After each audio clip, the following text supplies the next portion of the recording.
Olá pessoal, bem-vindos ao nosso canal. Hoje vamos falar um pouquinho sobre um tema que tem sido bastante recorrente no meu dia a dia, que são os problemas familiares de educação e formação de filhos. A gente sabe que nos últimos 50 anos a gente passou por mudanças muito importantes e profundas na nossa forma de educar, de criar filhos e na forma de filhos se relacionarem com os pais. A gente vem de um modelo de extrema autoridade, aonde a figura máxima era o pai, em primeiro lugar, depois a mãe e depois vinham os filhos. E para os filhos cabia o papel do respeito, da obediência, da admiração. Os pais eram os veículos pelos quais a gente podia aprender.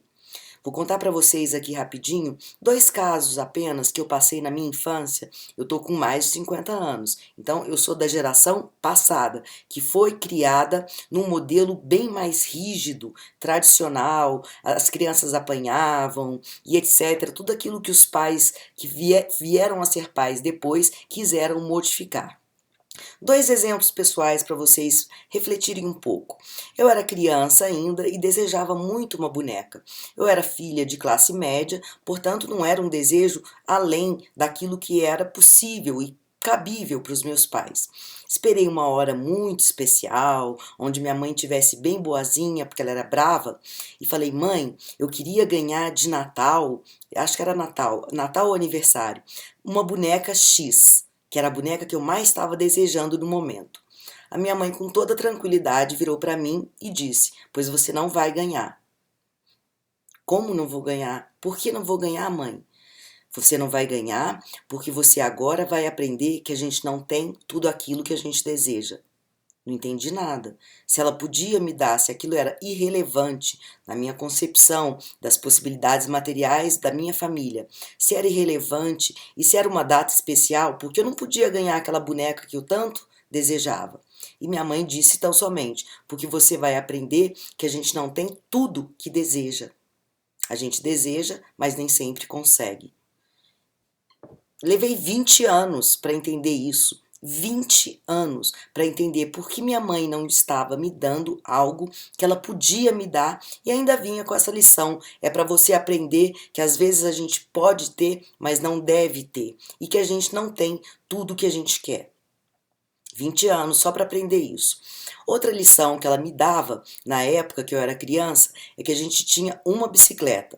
E eu pedia para minha mãe: mãe, eu quero uma bicicleta só para mim, porque meu irmão não deixa eu usar a bicicleta. Ele era mais novo, mas era maior, era mais forte e monopolizava o uso da bicicleta. Minha mãe virou para mim e falou: não, vocês vão dividir a mesma bicicleta. Aquilo era revoltante para mim. Eu pensava: meu Deus, é tão pouco, por que ela não me dá uma bicicleta? Assim eu sou livre, não tenho que ficar barganhando, pedindo para o meu irmão, que ele simplesmente não dava, não deixava a minha possibilidade de ter a bicicleta. E eu pensava: por que minha mãe me obriga a dividir? E ela falava: vocês vão aprender a dividir. Como foi difícil isso. Claro que a gente cresce com aquela sensação de que os pais foram severos demais, foram rígidos demais.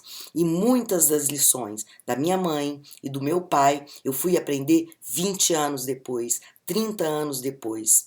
Na época da educação dos meus filhos, quando eu tive os meus filhos, eu fiz o mesmo movimento de várias pessoas da minha geração de 50. Ou seja, vou aliviar para os meus filhos. Não vou bater, não vou exigir, não vou um monte de coisas, eu vou dar para eles.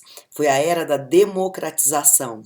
Enquanto a gente viveu uma disciplina rígida, onde a gente valorizava regras, onde a gente valorizava rotinas, onde a gente tinha que ter a própria responsabilidade, a gente passa por uma situação oposta. Sabe quantas vezes a minha mãe sentou comigo para estudar comigo? Nenhuma. Nem meu pai. Aliás, meu pai sentou uma vez, quando eu tirei uma nota muito baixa, numa prova de matemática, ele falou: minha filha, vem aqui que eu vou te ensinar. Fora isso, eu tinha que estudar sozinha. O que eu vejo os pais fazendo hoje? Ah, eu preciso tirar tal momento, o pai já está cansado, a mãe já está cansada, já trabalhou, já teve uma série de coisas, responsabilidades na casa, mas ela vai tirar a hora para estudar com o filho, como se o filho fosse incapaz de absorver as próprias responsabilidades. Então, quando eu criei os meus filhos, claro que eu acertei em algumas coisas e errei em outras, como todos nós. E o que vale o erro? Vale como aprendizagem para uma situação futura, para um filho que vem depois, para um sobrinho que vem depois. A gente sempre aprende com os erros. Mas voltando ao tema, a gente saiu de um modelo de educação extremamente rígido para um extremamente permissivo, aonde a autoridade não era mais do pai ou da mãe, mas passou a ser a autoridade do filho. O filho é que passou a determinar os hábitos da casa, se tinha ou não rotina, a partir dos quereres deles. Ora, criança quer tudo, quer ao mesmo tempo tudo que puder e mais um pouco. Cabe aos pais, que são educadores, orientadores e formadores, o estabelecimento desses limites. Cabe aos pais o dizer não, agora não, por que isso ou por que aquilo. Quantas vezes eu já tive a oportunidade de conversar com orientadores e professores de escola que têm tido um trabalho abnegado e extremamente difícil, porque as crianças chegam e põem o dedo no nariz do professor, põem o dedo no nariz do orientador e dizem simplesmente: não concordo com você, não acho isso, meu pai vai vir aqui e você vai ver o que ele vai falar para você, eu pago o seu salário. Ora, isso é uma inversão absoluta de valores. Isso desestrutura a nossa célula inicial, a nossa célula máter, que é a família. Você não precisa ser extremamente rígido, mas também não pode ser extremamente liberal. Esse equilíbrio é que é o nosso desafio. Como já dizia Dalai Lama, o caminho do meio é o melhor caminho. Então, nem 8, nem 80, você não precisa bater, você não precisa insultar, você não pode fazer isso, né? Esse assédio moral que muitos pais fizeram com seus filhos no passado,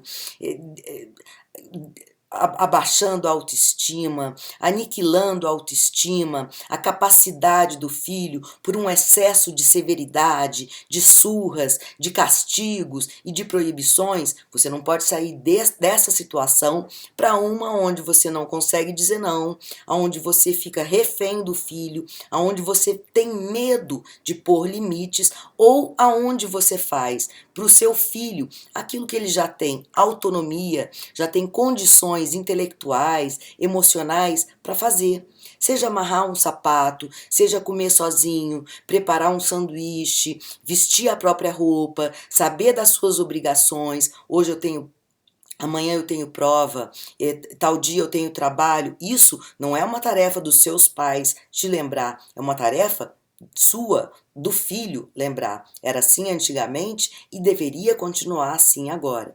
Então a gente observa essa migração meio que desequilibrada entre uma geração e outra. E o que está sendo desafiado agora? A gente achar esse caminho do meio, aonde o amor passa necessariamente pelo não, pelo limite, pelas regras, pela disciplina. Então, a gente precisa ensinar os filhos a lavar a própria louça, a cuidar da própria agenda, arrumar seu quarto, arrumar o seu armário, desde que ele já tenha idade e condições para fazer isso. É importante que ele faça por si mesmo. Se você fizer por ele, ai, meu amor é tão grande, eu faço tudo pelo meu filho, eu dou tudo para ele tem um aparelho de iPhone agora e ele deseja um superior, eu vou lá, faço aquele esforço absurdo para dar para ele aquilo que ele deseja. Isso é literalmente deseducar o seu filho, despreparar o seu filho. Você não está dando a ele as condições para crescer. Uma hora ele vai sair de casa, ele vai encontrar com o mundo lá fora, e o mundo lá fora provavelmente não vai dar para ele as condições bem folgadas que você deu. Ele vai ter que enfrentar regras, disciplina, hierarquia, chefe sacana, colega desleal, uma série de coisas que ele não teve condições de se preparar em casa. Hoje em dia, as famílias são totalmente soltas, elas não têm mais vínculo. Cada um tem TV no quarto, cada um tem sua própria programação, as pessoas ficam juntas com o aparelho na mão, elas não conversam, elas não trocam, elas vão desenvolvendo cada vez menos a habilidade de se relacionarem, habilidade de tolerância uns com os outros, habilidade de amor, que é uma construção lenta. Não se dá de um dia para a noite, ou também não se dá porque você nasceu com laços consanguíneos. Então, a família é sim a célula onde começa a educação e a formação de um indivíduo. A escola tem um papel terceiro, que é o da aprendizagem cognitiva, acadêmica, técnica, mas a formação e a educação do seu filho cabe a você. Então, entre uma geração e outra, a gente precisa buscar o equilíbrio, nem tanta rigidez e também nem tanta fartura, nem tanta soltura, nem tanta facilidade. Eu me lembro do meu pai dizendo: olha, eu não quero te dar o peixe, eu quero te ensinar a pescar. Esse é um raciocínio muito válido. Não dê o peixe para o seu filho, ensine ele a pescar. Para ensinar a pescar, você vai ter um pouco mais de trabalho, vai dedicar mais tempo, vai muitas vezes passar pela sua dúvida se você está fazendo o papel certo ou não. Mas se você dá indiscriminadamente, aleatoriamente, o que você pode provocar no seu filho? Pensa um pouquinho comigo. Esse papel da educação, da formação, é nosso, é dos pais, é de quem tem filhos, não é da escola, não é do governo e não é da sociedade. Então, se a gente quiser formar cidadãos melhores, cidadãos e criaturas mais bem preparados para a vida, a gente tem que passar por essa dificuldade que é o amor que diz não, o amor que tem certeza que os limites ensinam muito mais do que a falta deles. O amor onde a regra é um dever sagrado e não os prazeres. Se você cria o seu filho apenas voltado para os prazeres, o que ele pode encontrar, esperar e encontrar depois na vida? Muita frustração, não é mesmo? Entretanto, se você cria com um equilíbrio entre prazer e dever, entre aquilo que a gente deve dar e receber, com o respeito devido aos pais, se você resgata essa situação aonde a autoridade é sua, pai, ou é sua mãe, aí você tem uma melhor chance de preparar essa criança, dela não precisar de um psicólogo. Na verdade, quem precisa de psicólogo nunca é a criança, mas são os pais. Então você tem uma condição melhor de preparar o seu filho para a vida, que ele comece a vida com mais humildade, com mais senso de realidade, com mais noção de respeito, de hierarquia. Isso sim pode ser um modelo de futuro melhor para o seu filho ou para sua filha. Então, passando rapidamente sobre as mudanças nas nossas mentalidades e modelos de criação e de convivência familiar. Depois a gente volta novamente ao tema, mas isso aí foi o que a gente podia deixar bem breve para vocês antes do vídeo acabar. Ok, pessoal? Um abraço e até a próxima!